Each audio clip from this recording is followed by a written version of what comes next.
Hello, welcome to a new lesson in Fourier analysis. We have been working with the Fourier-Bessel series, right? So today we are going to look to some special cases in this Fourier-Bessel series. We are going to develop the three main definitions of the Fourier-Bessel series by remaining that, well, the first thing is that these Fourier-Bessel series are defined on an interval 0, b, and we are going to have a set of Bessel functions j sub n of alpha I x that, remember that these are solutions of the parametric Bessel equation, right? And this I goes from 1 up to infinity. Okay?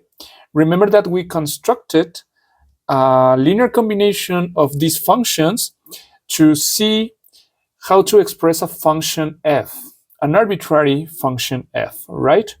And recall that this problem in general has to satisfy a frontier condition of the form a1 jn alpha b plus a2 alpha jn prime of alpha b equals to 0. Okay, this is going to be a very important condition. Other condition that it needs to satisfy is that, well, this y that is going to be the Bessel function evaluated at, let's say, x, maybe. The condition is that y of 0 equals jn of 0 needs to be equal to 0. Okay, so the result that we found on that first lesson is that we can express an arbitrary function f of x as a linear combination of Bessel functions as the sum from I equals to 1 up to infinity of ci jn alpha I x, like this. And we showed that we can calculate these coefficients with the next formula.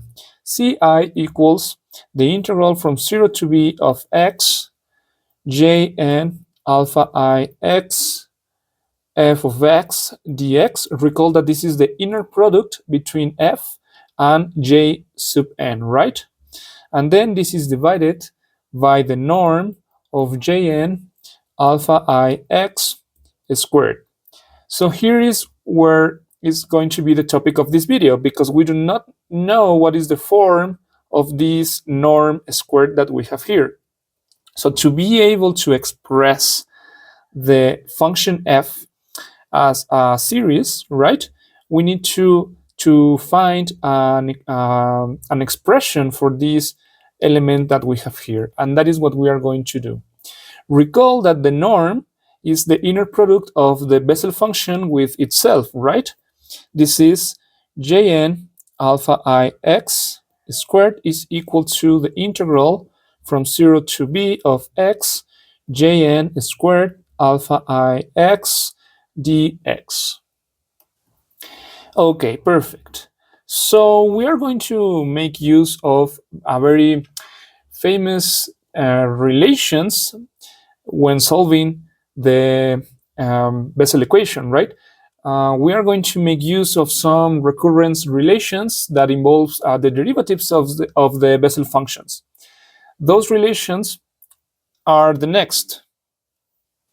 Okay, these are the relations that we are going to use later on the lesson. So there are going to be three special cases that we are going to work. First of all, we need to recall that, well, we know what is the parametric Bessel equation, right? That equation is the next. It is the derivative with respect to x of x y prime plus alpha squared x minus n squared divided by x y equals to 0, right? So this is the parametric Bessel equation that we used on the previous lesson to get to this final expression, this one and this one, right? So we are going to work a little bit with this again. We are going to multiply this equation by a factor of 2xy prime to get 2xy prime, the derivative with respect to x, of xy prime plus 2xy prime alpha squared, then times x, right? But this is going to be x squared, y minus 2n squared y prime y equals to 0. Notice that it is very easy to see that we have a 2y prime y that can be seen as the derivative with respect to x of y squared, right? Because this is 2y, and by the chain rule, we need to take a y prime again. And that same thing happens here. Okay, so we are going to rewrite this equation. And first, and notice that that same thing happens here because we can rewrite this as the derivative with respect to x of xy prime squared, right? We take down the 2, we multiply by this element, and then take the derivative of this element again by the chain rule. So we have this plus x squared alpha squared, and then the derivative with respect to x of y squared, and then minus 2, actually n squared, right, times the derivative with respect to x of y squared equals to 0. So with this, we can set the derivative with respect to x of xy prime squared plus x squared alpha squared minus n squared, the derivative with respect to x of y squared equals to 0. Okay, but this was just to simplify the equation. We are actually going to work with this because we need to take the integral in this equation. I mean that we are going to take the integral from 0 to b with respect to x, right? And well, this expression is more convenient because here we have a product of x squared and y squared, right? So, like I mentioned, we are going to take the integral from 0 to b dx, the integral from 0 to v dx, and minus the integral from 0 to v dx equals to 0. So what are we going to get? Well, in this piece, we get easily that this is going to be xy prime squared and evaluated from 0 to b. Then here, well, we are going to make use of the integration by parts method, right? So we are going to take u as this x squared that we have here, and db as the derivative with respect to x of y squared. So we will get that this is, I'm going to take an alpha squared out, and this is going to multiply u, which is x squared times b y squared, evaluated from 0 to b, and then minus the integral from 0 to b of b du, right? But that is going to be 2xy squared dx, and we close the parentheses here, and then minus n squared y squared evaluated from 0 to b, and this is equal to 0. So remember that this y represents the solutions of the parametric Bessel equation. So we can identify y as j n alpha I x. Remember, this is an important thing. So what you can see here is that we have the integral from 0 to v of x times y squared. Okay, but you can identify this as the norm of y, right? Because we are taking the inner product of y with itself, right? So this is the element that we are interested in. Okay, perfect. Also remember that we mentioned that y evaluated at 0 is equal to 0, okay? So it's easy to see that every element of this equation, when we evaluate it at 0, is going to be cancelled. Okay, so we are going to take just the evaluation at b.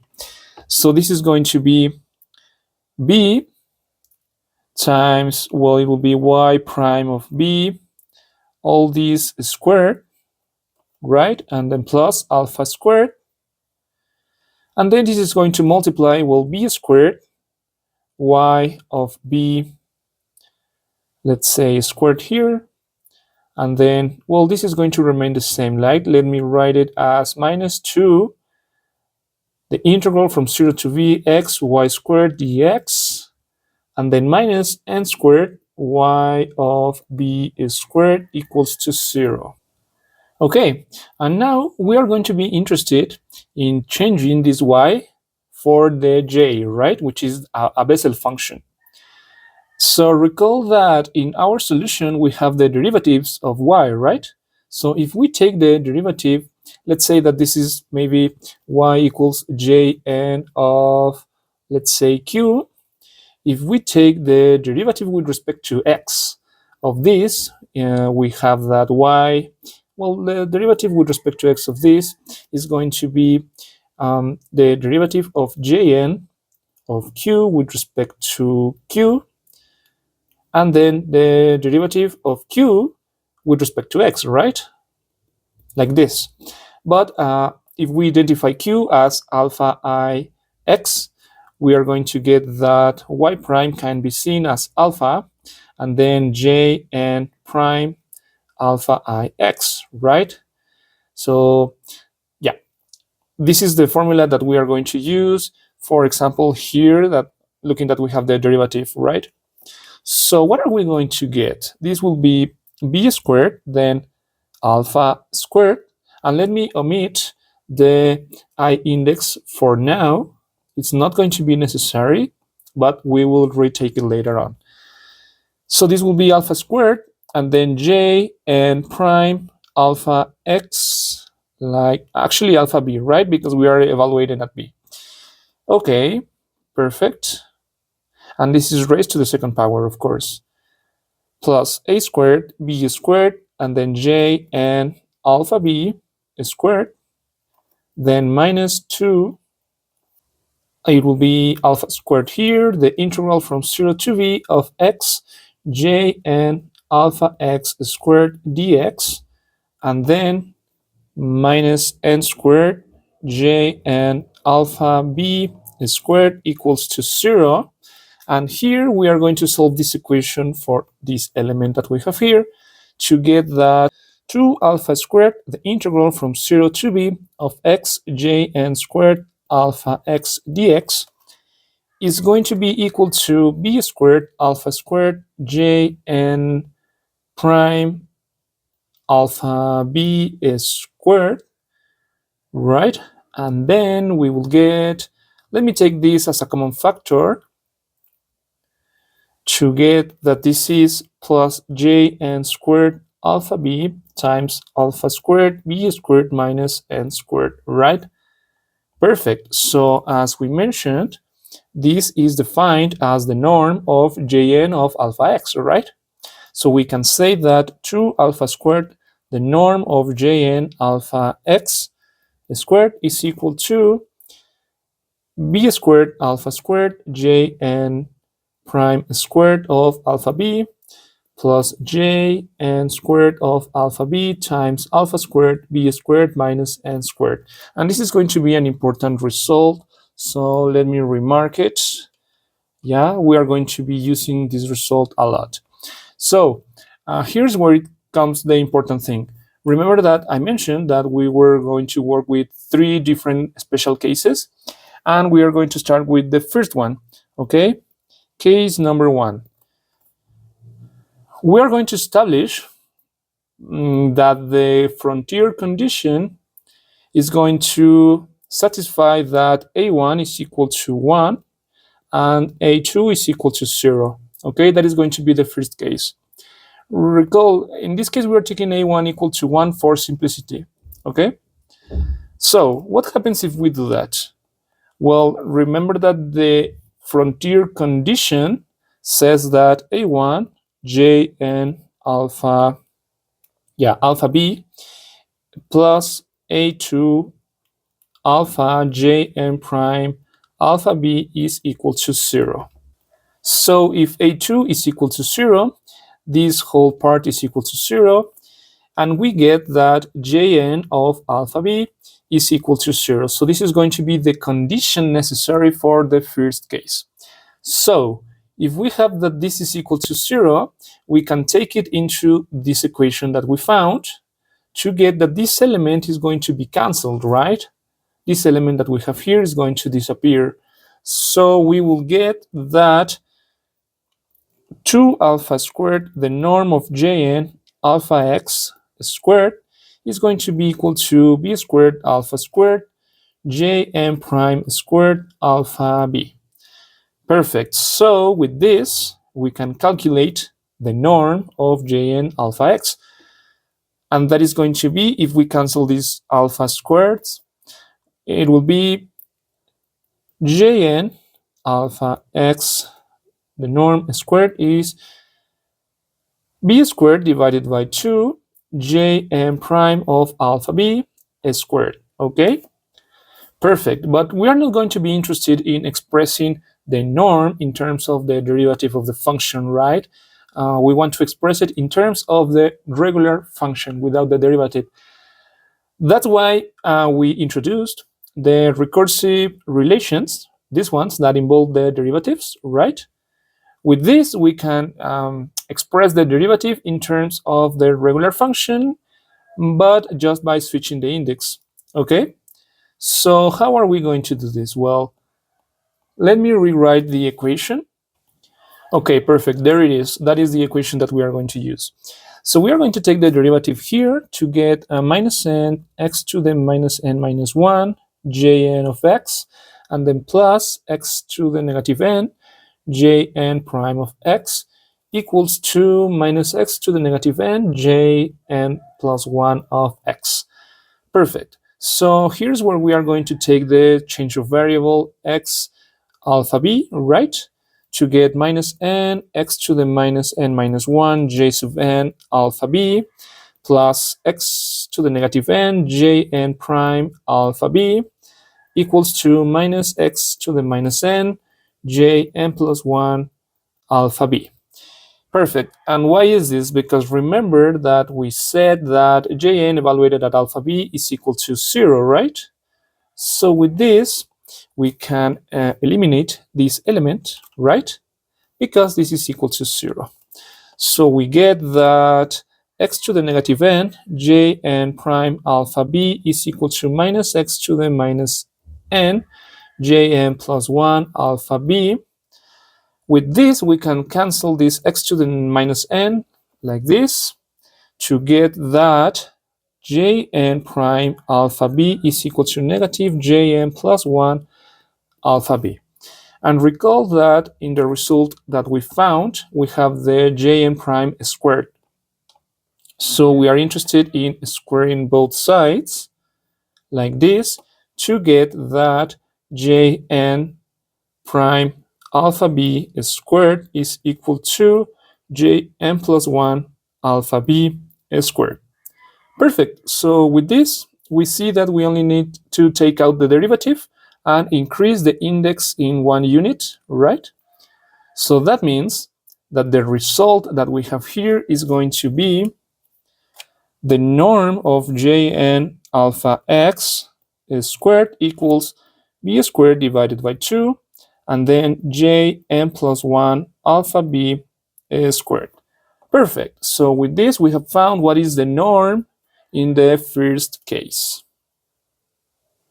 Okay, perfect. So we are going to start now with the second case. And let me copy here the two equations that we are going to need. Okay, perfect. So these are the equations for the second case, just to get them close to me. The second case is going to consist in considering a2 equals to some constant h that needs to be greater or equal to 0, right? And we are going to take a2 to be equal to b. Remember that this b is one of the limits of the interval of definition of the problem, right? So what happens if we take these values? Well, this is going to be, this equation is going to be hjn alpha b plus alpha b jn prime alpha b, and this is going to be equal to 0. Now, with this, we can find what is jn prime of alpha b. That is going to be minus h divided by alpha b jn alpha b. And looking that in this equation, it is raised to the second power.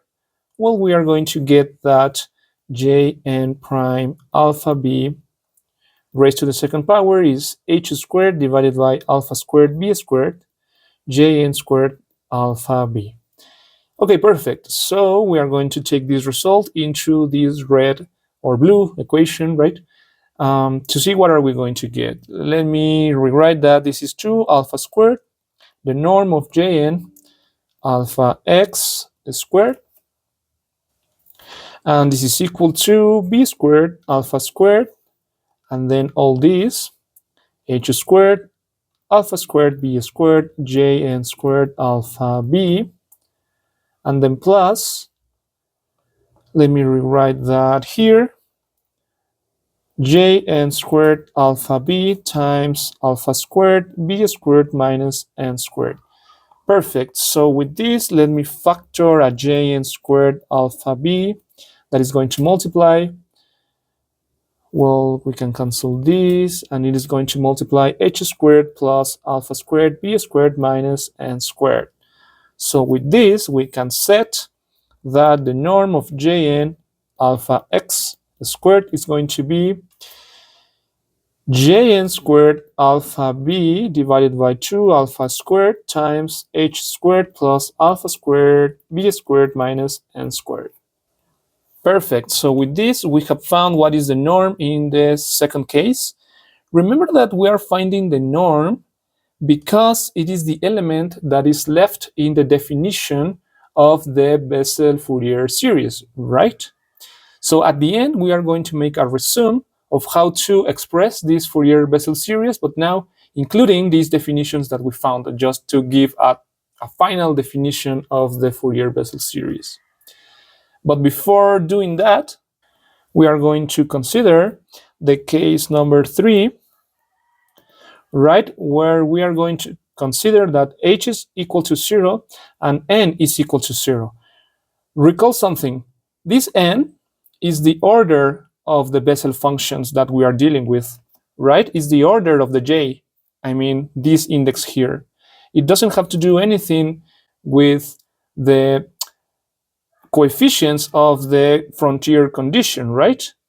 So it is another condition that it doesn't have to do anything with this, but it is related with the order of the Bessel functions that are the solutions of the differential equation that we want to solve, which is the parametric Bessel equation, remember. Okay, so if we consider the case when h is equal to 0 and n is equal to 0, we can go back to this condition from here, and if h is equal to 0, we can cancel this element, and if n is equal to 0, we will get that alpha b j0 prime of alpha b is equal to 0, making that j0 prime of alpha b is equal to 0, right? So this condition takes us to get j0 prime of alpha b equals to 0. So that is the condition that we are going to work with in this third case. And I should recall that we are using this condition, n equals to 0, because it will allow us to represent the function f of x as a linear combination of Bessel functions of order 0. I mean that we are going to get a result like the sum of something and then the Bessel functions of order 0 here, right? So that's why we are interested in taking n equals to 0, okay? So this is the result that we are going to get, but we need to see first how are we going to do it. Okay, so by now I'm going to rewrite what is the definition of the Bessel functions, right? Just to remember what exactly means to have a Bessel function of order 0, and that definition is the next. Okay, this is the definition of the Bessel function of order gamma.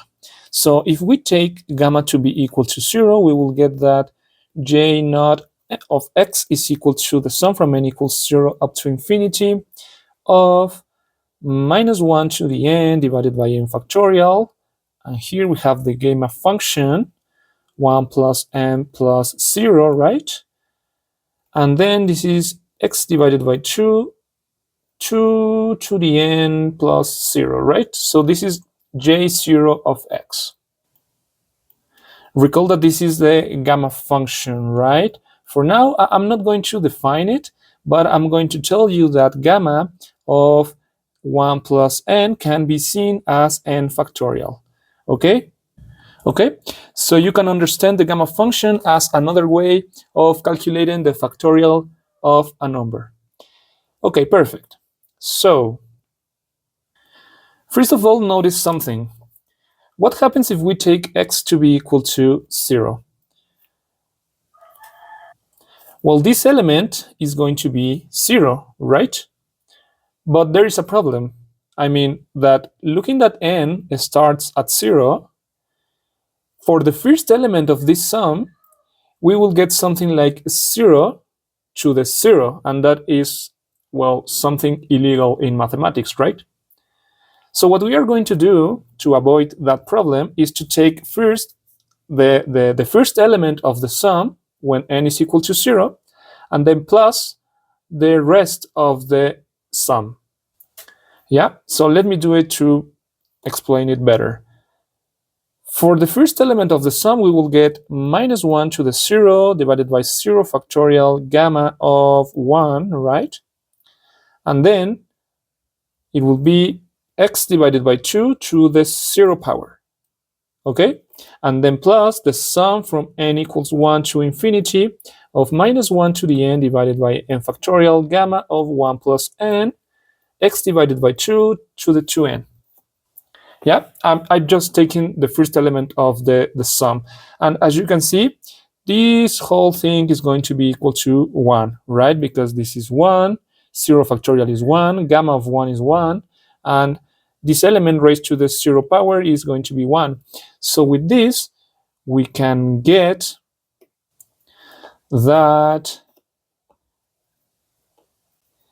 j0 of x is equal to 1 plus the sum from n equals 1 up to infinity of minus 1 to the n factorial gamma of 1 plus n x divided by 2 to the 2n.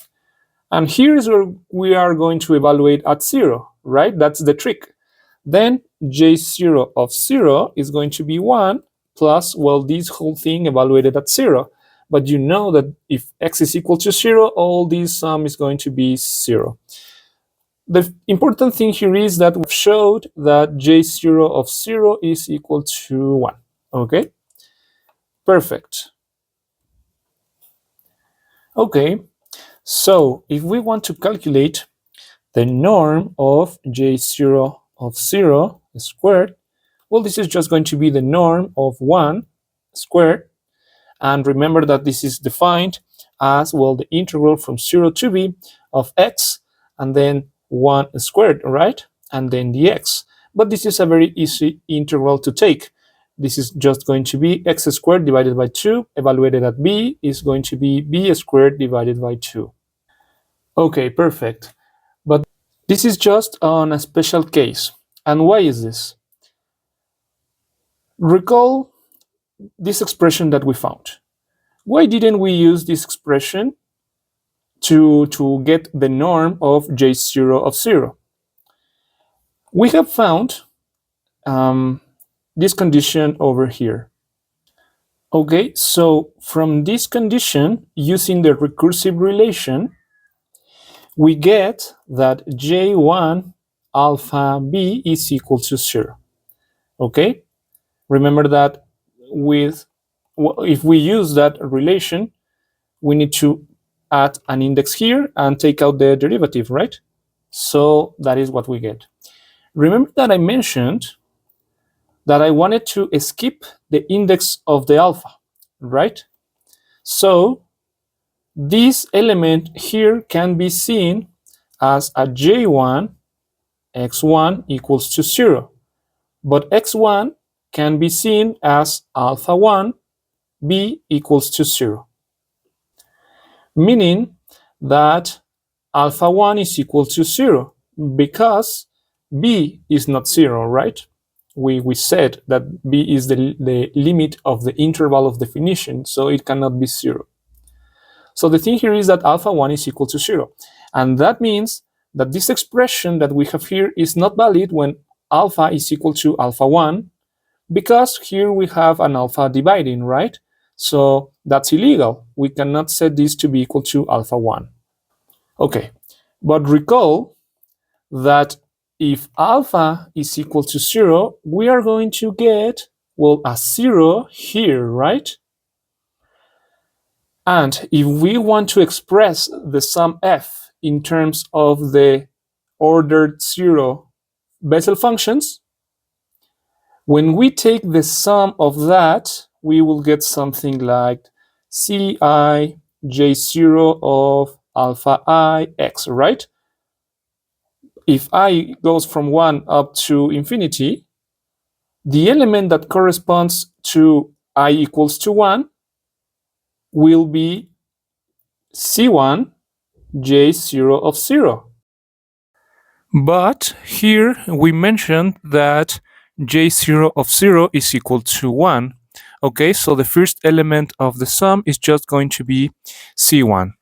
And we can remember that the coefficients of the sum are defined as Ci equals the inner product, right, from 0 to b of x of J0 alpha I x f of x dx, right? And then this divided by the norm of J0 alpha I x squared. But if we take I equals to 1, we will get that this is going to become J0 of alpha 1. But we said that J0 of alpha 1 is J0 of 0, right? So this is going to be 1. And the same thing happens here, the norm of 1.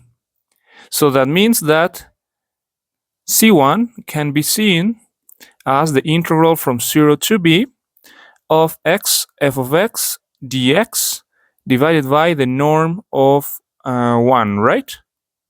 Where the norm of 1 is this quantity over here. So this can be seen as 2 divided by b squared, the integral from 0 to b of x of f of x and dx. Perfect. Okay, and the other coefficients are going to be of the elements I equals to 2, 3, 4, all the way up to infinity, right? So those elements, those coefficients, now can be calculated with the equation that we found before, right? Because here alpha is not going to be equal to 0, because only alpha 1 is equal to 0, right? So alpha 2, alpha 3, they are not 0, right? So we can use this formula to calculate the norm, and taking h squared and n squared equals to 0, which is the condition that we mentioned for the third case, right?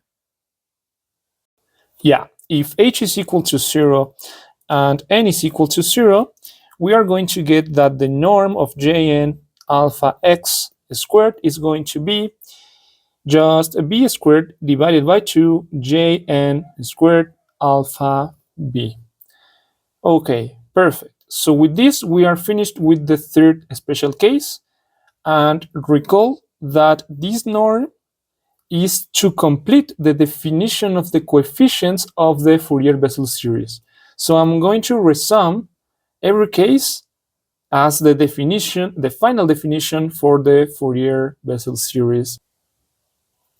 Okay, so we are going to have that for the first case, f of x defined in the interval, let's say 0, b, right, is going to be defined as f of x equals the sum from I equals to 1 up to n, to infinity, right? Ci jn alpha I x, right? It's a linear combination of Bessel functions. Okay, but if we remember the first case, we found out that the norm is equal to this element over here. Okay, and the coefficients are equal to this expression that we have here. I mean, we take the inner product of the Bessel functions and f, and then divide it by the norm. Okay, so let me copy these two expressions to watch it more clear. Okay, this is the definition of the coefficients of the Fourier-Bessel series. And this is the definition of the norm that we found. So we can construct that f of x is equal to the sum from I equals to 1 up to infinity of ci, but that is going to be the integral from 0 to b of x jn alpha I x f of x dx, and then divided by the norm, right? Which is going to be b squared divided by 2 jn plus 1 squared of alpha b. And then we need to multiply by the Bessel function of order n, right? So this multiplies jn of alpha I x. Recall that there is a missing I here, right? It is important because the sum is all over I. Perfect. So this is the Fourier-Bessel series where alpha I are defined by the condition jn of alpha I b equals to 0, okay? If this condition holds, then on the interval a comma b, we can define a function f in terms of this sum that is known as the Fourier-Bessel series for f. Perfect, okay, yeah.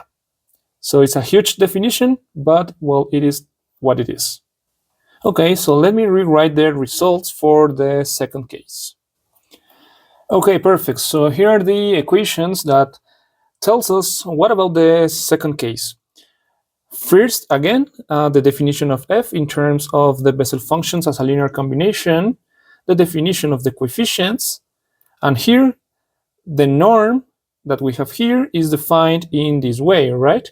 Recall that the important thing that defines this second case for the Fourier-Bessel series is that h jn alpha ib plus alpha b jn prime alpha ib is equal to 0, right? So when this equation holds, we need to calculate the norm in this way to get that we can express f